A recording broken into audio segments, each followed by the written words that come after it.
Mes très chers compatriotes congolais, bonjour. Kitoko trop, même moral na bino ndenge ezalaka kaka na situation sécuritaire où eza ko évoluer ndenge eza ko évoluer na Rutshuru pe na Kanyabayonga na mboka na biso RDC na province ya Nord Kivu mabela bakoko batikela biso. Comme vous le savez, depuis hier notre armée a passé à l'offensive en appui avec les forces d'autodéfense populaire, donc le GEN, le Maï, les patriotes, parce que les Kamomabele,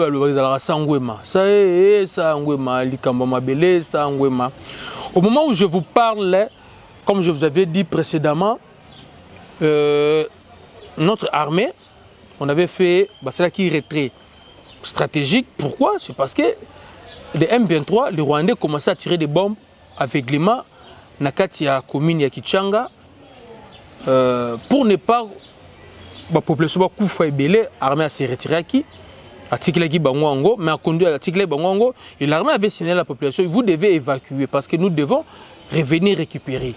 Donc si nous voulons avec vous, nous ne saurons pas vous protéger et attaquer les ennemis à la fois. Ça serait un peu difficile pour nous. De vous, non. Après, à ce moment-là, au moment où je vous parle, bastion surtout, verrou surtout, les Rwandais qui tout autour de Kichanga, les a sauté grâce à notre armée de l'air. Fantasien Nabiso, pourquoi pas soldats Nabiso, les canonniers, artillerie lourd, réseau bête à ma côté, kuna le but d'être récupéré qui chefferie Mokowana et permettait qu'il biso le territoire encerclé Kichanga. Un grand merci Nabana Nyon, surtout il y a force de défense populaire, les Congolais, les Maï, qui n'ont pas déserté la cité de Kichanga, qu'on se le dise la vérité, c'est ça vraiment les Congolais. Bien que l'armée a se retiré, qui population est cueillie, mais la force d'autodéfense, comme Barope Baebimboka, on a bien, ils étaient toujours dans les périphériques, Batamaki, lobby, côté équipé déjà, donc Mbutu, continue ici. Mais avant de mettre le plateau, moi je suis Congolais, je ne peux pas tout dire avec beaucoup de détails, parce que je risquerais de donner des idées dans la défection na biso. Nous allons récupérer Kichanga. Parce que jusque-là, il n'y a rien qui nous empêche de répondre à Kichanga. Déjà, notre armée, avec nos avions de guerre, ça lit presque, je dirais, 70% de travail pour la reprise de Kichanga. L'armée a attaqué les Rwandais dans l'axe et dans front belé. On était toujours habitués à Banda. Nous, autocontenir Bango, on les attire à profondeur. En fait, comme je vous avais dit, nous tous ne sommes pas des militaires. Ils ont un langage militaire. Et maintenant, on les avait attirés en profondeur. Côté Kichanga, il n'y a pas la population. Et depuis hier, il commençait à pleurer. Le gouvernement a bombardé l'hôtel de Kichanga. Non. On a des drones de communication. On a ciblé là où sont logés les officiers supérieurs de l'armée rwandaise. Nos militaires ont tiré, ont bombardé des bâtiments où ils étaient logés. Les officiers supérieurs de l'armée rwandaise. De toutes les façons, nous sommes au Congo pour récupérer notre terre. On n'a pas de leçons à prendre, pas Rwandais ni M23. La situation évolue positivement pour nous, le peuple congolais, en travers notre armée et le gène des forces d'autodéfense populaire. Il ne faut pas tout écarter, on a thèse autres évoluer. Parce que ces gènes-là de Bukavu, de Nord Kivu, de Sud Kivu, nos frères congolais là, ils sont en train de battre un grand travail dans le front. Vous savez, ils sont habitués à la colline là. L'armée, nous utilisons des de voix officielle pour attaquer les rebelles. Mais les jeunes là, comme ils sont habitués, les collines là, ils commencent à déborder. Parce qu'auparavant, c'était les M23 qui débordaient pour attaquer le position des FARDC. Et maintenant, ce sont les Maïmaï qui débordent pour attaquer les M23. Raison pour laquelle, partout aux autres les M23, la force de défense populaire. Parce que, quand on a débordement, on a débordé, on va déborder, tout année. Ton M23, à côté, quand tu FARDC, c'est la katikati, m'a appelé. Vous comprenez?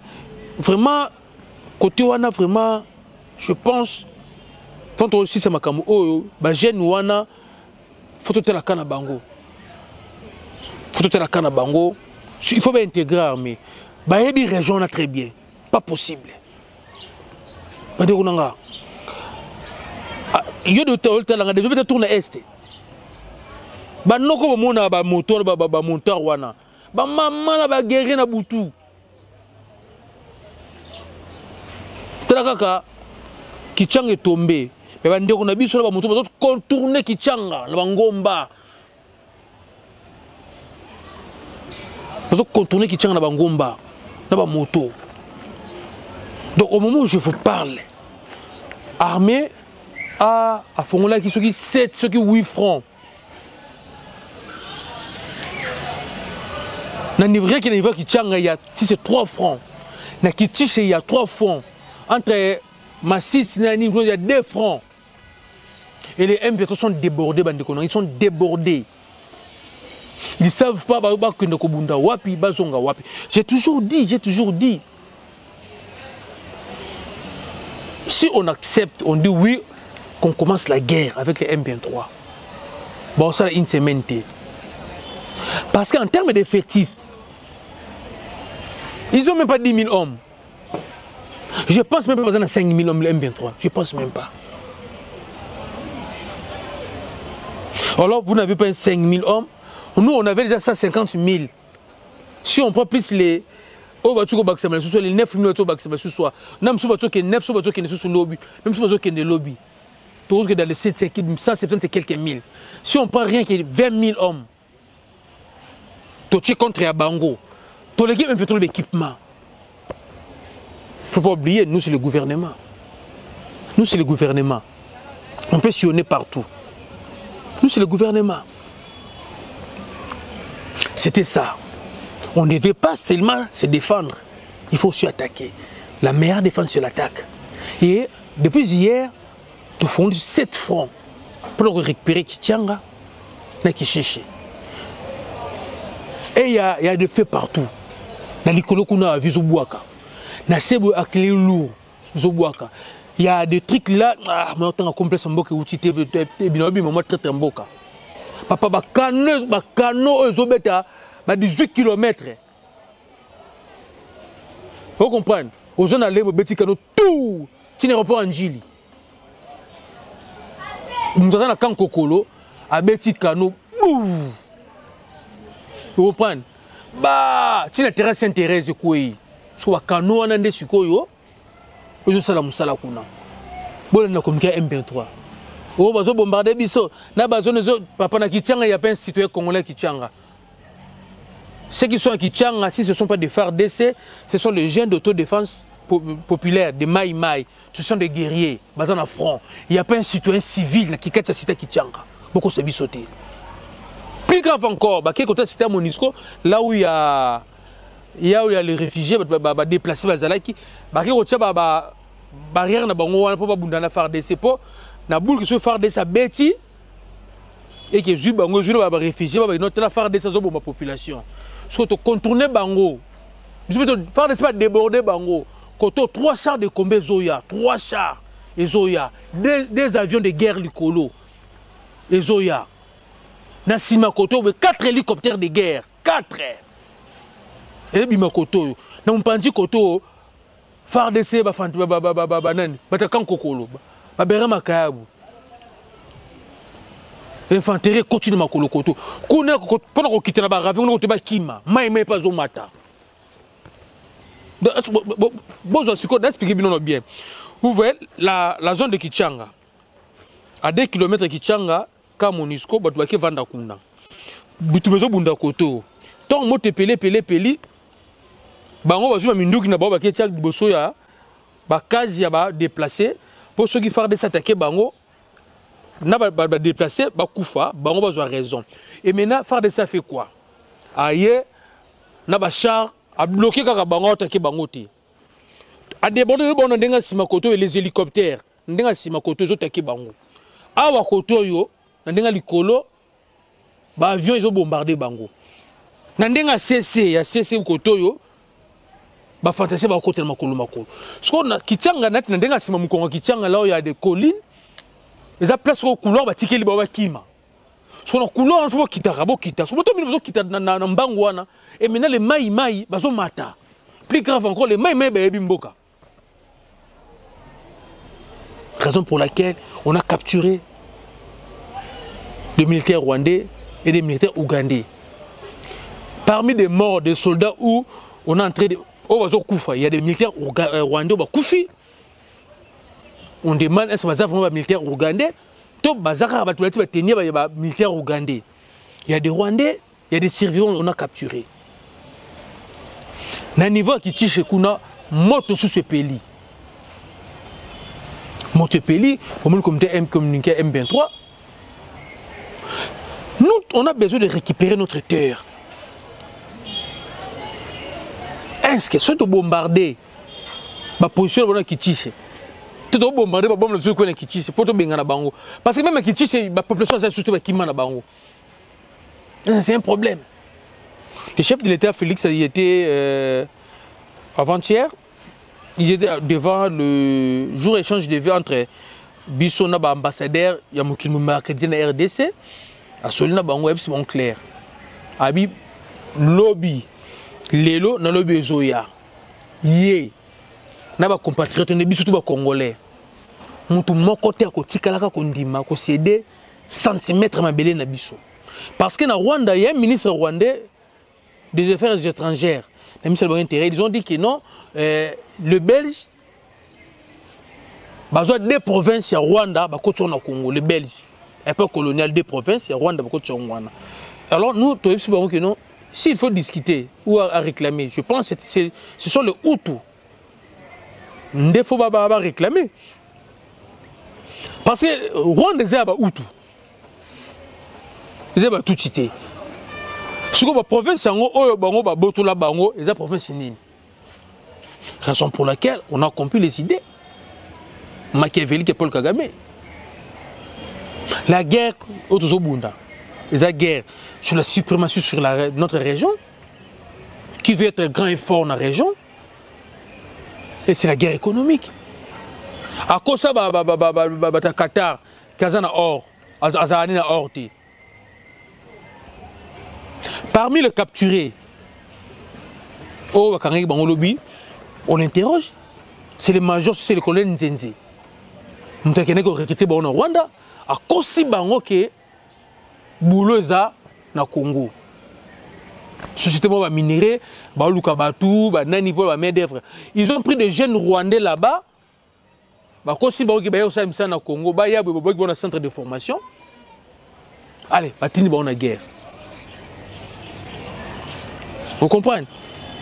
Il y a des capturés. Et je pense, cette fois-ci, ils vont venir juste ici à Kinshasa. Les prisonniers là, à Kinshasa, l'état-major général, la ministre des Affaires étrangères, la ministre de la Communication, Patrick Mouyabassa, point de presse. C'est la presse, surtout, il y a Moukili. On va présenter Bango. On a récupéré un autre équipement militaire. Il y a une nouvelle génération. Même commission de suivi et de surveillance entre Bissona, Rwanda, la sécurité, des matériels, il y a une nouvelle génération qui se retrouve dans le M23. On se demande, on a compris. Les étiquettes de l'armée rwandaise. C'est ça. Et maintenant, on rejoint la thèse du président ougandais qui avait dit vous devez vous battre. Le peuple congolais, chaque pays, il y a région, faut population naïe ça ni abunda pour la défense en boka naïe. Le président ougandais avait dit ça. Et aujourd'hui, nos frères qui sont au nord Kivu, sud Kivu, les Maïmela, bah yoka qui veut message la raison pour qu'ils bunda. Mais na Rwanda ba benga bango ba génocidaire. Nous les Congolais ne sommes pas les génocidaires. Plus de 400 tribus, non tout ça la génocidaire. Bon bah ça deux tribus pas ba yoka na até. Nous ne sommes pas des génocidaires. La situation au front, ça évolue positivement pour Nabiso. Toi qui hésites encore de soutenir FARDC, le moment est venu. Le moment est venu. Priez pour nos soldats. Priez pour nos soldats. Côté équipement, on n'a pas vraiment un problème. Parce que embargo est long. Régime, ou que ce soit Mindogi ou Formara et Longwa. Et maintenant, on a des partenaires russes, on a des partenaires turcs. On a aussi également des partenaires chinois. On va renforcer Bissot. Je pense que c'est ça qui fait mal. Et la France aussi va emboîter les pas parce que dans le mois de mars, comment il s'appelle? Le président français sera ici, je pense, le 4 mars. Macron à la Awa. Alors pour nous soigner, ils veulent également nous envoyer assistance militaire. La France, c'est une première. Il y a une assistance militaire, mais je pense déjà avec ce qu'on a de Turcs, de Russes et de Chinois sur le terrain, par rapport à des jours, on a vu vraiment comment ça évolue. Donc, restons soudés et unis derrière notre armée nationale. Et que Simba. Nous récupérons Kichanga, nous récupérons Kishishi. Et avant le 10, nous serons à Kiwanja. Merci vraiment, la Bissou Soto.